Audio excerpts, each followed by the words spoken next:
backed into a corner. November 1998.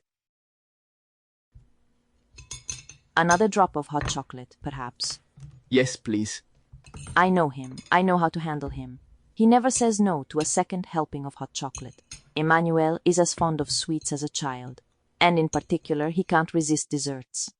This craving for sweetness isn't normal in an adult male. I believe it's a form of compensation for very deep emotional needs, still unfulfilled. Emmanuel has always suffered, or at least since I've known him, from a sort of affective bulimia. Its roots lie in a strange sense of abandonment whose origin I can't understand. I know I exacerbated it by rejecting him as a committed partner and husband, but certainly this need pre-existed. Otherwise, he wouldn't have clung to me so morbidly as to go so far as to give me a child just to tie me to himself. Because certainly, whether he was conscious of it or not, Emmanuel knew he was getting me pregnant and wanted it with all his might. Where's Martino? At Grandma's, as usual on Thursdays. What a shame! I wanted to tell him the fairy tale of Puss in Boots, telling him that Gino was the main character. I'm sure he'd go crazy for it. Gino mews and purrs, rubbing against Emmanuel's legs, who scratches his head. Ultimately, this unconscious choice of his, if one can call it that, was my salvation. Martino's birth shielded me from a series of mistakes I was about to make, tying myself to a man and a family that don't belong to me. I'm very fond of Michael, but by becoming his wife and part of his family, I would have forever felt like a fish out of water, inadequate and insufficient. In this way, I found my own balance, my own dimension, so to speak, and I owe this to Emmanuel. Therefore, the deep affection I feel for him has grown even stronger, but as always, I'm forced to keep him at a distance, because Emmanuel is fundamentally crazy, unpredictable, elusive as air. It would have been a grave error to accept his marriage proposal. I would have lived in terror of being betrayed or left, of seeing him disappear at any moment. You can tell Martino the fairy tale later if you like. My mother brings him here around 6. How nice! It's been ages since I last saw your mom. I'll be very happy to greet her. She'll be pleased to see you too. She always liked you and Michael, for different reasons, of course. But even after she found out Martino was my son? Yes, even after. She had sensed it from the very first moment, that it would end this way. Ever since that afternoon you came to visit me at my house. That is, at her house after my operation. She had understood everything, and had even tried to warn me. I'm afraid it's humanly impossible to warn against certain things, Antonia. Indeed. I had hoped to maintain an erotic connection with him, since, so to speak, we are decidedly compatible from a sexual point of view, but I had to realize that he is not really capable of experiencing sex outside of a strong emotional bond. With regret, I accepted his presence in my house as Martino's father, and as a friend, because I'm still glad to have him around. But now the moment of reckoning has come. For too long, Emmanuel has been carrying on an absurd, not to say demented, relationship with a man who could be his father. A man who, moreover, has a committed partner. I waited for a few months, hoping that the infatuation would pass. But I had to realize that it is not an infatuation at all. Unfortunately, Emmanuel seems truly in love, and when he's in love, he's completely irrational, as I well know. And he's absurdly faithful to his love, however messed up it may be. He clings to that relationship with the blind loyalty of a dog. Perhaps I may be willing to put up with this situation as a person, but certainly not as a mother. I cannot allow Martino to have such a father figure. The problem had already arisen in the past, but it seemed that we had overcome it. Unfortunately, I knew very well that sooner or later he would fall in love again, driven by his insatiable emotional hunger. And now we must clarify the situation once and for all. I watch him drink his hot chocolate and wipe the brown mustache that remained on his lips with the napkin. He has a perfectly satisfied expression, so much so that I hate to disturb his serenity. But I must. It's been ages since you've shown up, Emmanuel. I say with a serious tone. Yes, sorry, I know. It's just that I'm always very busy, you know. The greenhouses are starting to do rather well. I managed to give Mayra a decent salary and keep something for myself. And for you too, of course. You don't need to, but thank you anyway. But that's not why you don't come around much. Yes, well, of course, I have other commitments too. I took a couple of exams, A first-class degree and a 28. Not bad for someone who studies in his spare time, right? You already told me, and I already congratulated you. Sorry, I didn't remember. You don't remember a lot of things, Emmanuel. Finally, he understands that this is not a simple attempt at conversation. He falls silent for a moment, his eyes fixed on the cup, then looks up at me. His slight squint moves me foolishly, as always. What's wrong, Antonia? I sigh. We need to clear things up, Emmanuel. All right, let's do it.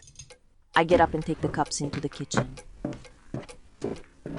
Then I sit back down in front of him. He has taken Gino in his arms, as if to shield himself with a familiar presence. Emmanuel, I want to understand how your relationship with that man is going. That man has a name. It's Gianni. I don't care what his name is. It's irrelevant. You see, it's not that I'm jealous or want to pry into your affairs, but it so happens that we have a son in common. Of course, and I love him. I know you love him, but it's not enough. For now, Martino is still very young, but as he grows up, he'll understand many things.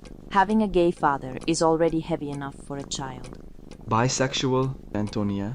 I think you should know something about that. Currently gay, if you don't mind. Sorry. Martino doesn't know that I'm his father, right? So I'd say the problem doesn't arise for him. I feel irritated by his attempt to minimize. Don't play the fool who doesn't understand, Emmanuel.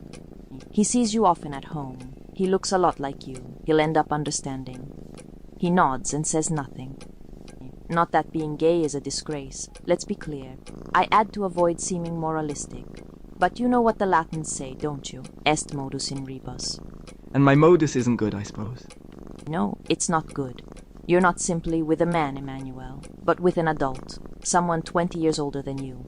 More than 20. See? Even worse. And above all, he's not a free man. To summarize, you have a clandestine and quite incestuous relationship with an adult male. Yes, I'm afraid that's exactly right. Now, Emmanuel, I hope it's clear to you.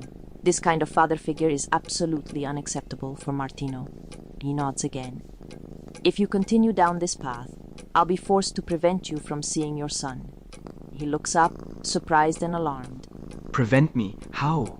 In the simplest way, Emmanuel. I won't let you into the house anymore. Lost, he is silent for a few seconds. Then he resumes. You don't have the right to do that to me. He's my son too. I have every right. It's my duty to protect Martino.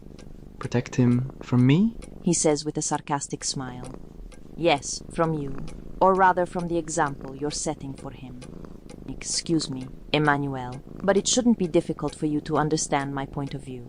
I understand it, in fact, even if I don't approve of it. So what?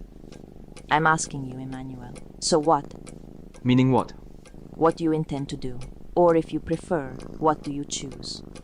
He remains silent for a few seconds, his eyes lowered, shaking his head with bitter irony. Then he raises his head and replies with a firm tone.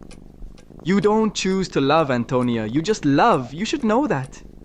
I had anticipated this type of response, and I'm not caught off guard. I know it well. But as you see, I've succeeded in making choices. Your choice was not to accept love, Antonia. I could never do that. It's not in my nature. I can only accept love when it comes and be faithful to it. I would never betray his trust. I am stunned.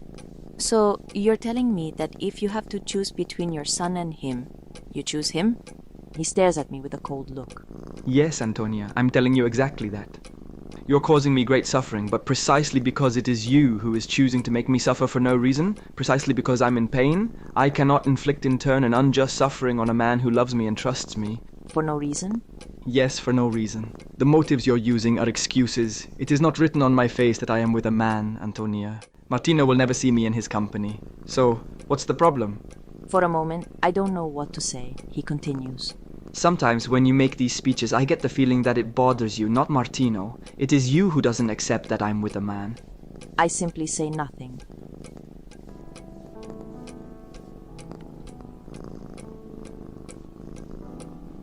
The first person I asked to marry me was you, and you refused my proposal as if it was ridiculous and insulting. Now you cannot complain if I have found another love, and you know that I love you anyway. Emmanuel, it's not that it's another love. I begin, but then I interrupt myself. I realize that perhaps he's right. Perhaps, whoever he had fallen in love with, it would bother me all the same.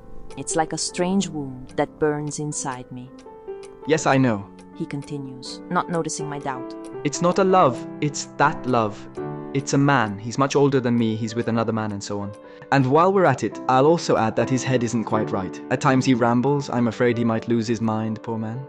Ah, even out of his mind. I was missing this one. Don't get me wrong, he's not mad, but every now and then his mind has like holes. He gets lost. Maybe someone else would run away, but not me. His fragility makes me very tender. He needs me. If I'm not there, he's very unhappy, do you understand? Perhaps that's why I love him. Nobody has ever admitted to needing me to live, much less you, Antonia. He has spoken the truth, and therefore I can only take the blow and be silent. Anyway, as for now, Martino is not at any risk in seeing me. He doesn't know that I'm with a man and he can't tell from my behavior, unless of course you tell him. I won't even think about it. Moreover, I don't think I have the look and the attitude of a gay man, do I? No, you don't. So, Antonia, tell me where the problem lies. Seriously, huh? I sigh and again I say nothing. Is still he who continues the conversation. But since it bothers you so much, I'll get ahead of myself and make some assumptions. Suppose that one day things change and I am forced, I don't know how, to come out and reveal my relationship with Gianni. At that point, Martino would be older and would understand something, I admit. Your only solution would be to throw me out of your lives. Yes, I think so. He shakes his head. No, Antonia, that's not right. There are other more humane solutions if we want to define them that way. Such as? Such as, if you don't want me in the house anymore, we can meet outside, on neutral ground. What do you mean by neutral ground? What do I know? For example, the public gardens. Why not, Antonia? We can meet there. You, me, Martino, and Bella. That will be fine with me. I think about it for a moment. Everything inside me says no to that proposal, which excludes the possibility of him sleeping on his sofa bed in my house, of dining at my table, and watching television with me, sitting on the couch. But in the end, it is I who am backing him into a corner. Okay, as an extreme and fallback solution, it's fine. Perfect, Antonia, thank you.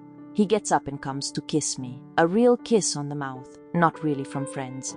He's happy that I've accepted and wants to show me. I'll go get the book of fairy tales, he says, smiling. In a little while, Martino will be here, and I can't wait to tell him that Gino was Puss in Boots. I'm sure he'll believe it. He turns and enters Martino's room, where he left the book. I watch him walk away from me, tall, handsome, elegant, even in his simple everyday clothes. My heart tightens and then suddenly expands at the thought that I was backing myself, not him, into a corner. And he offered me a way out.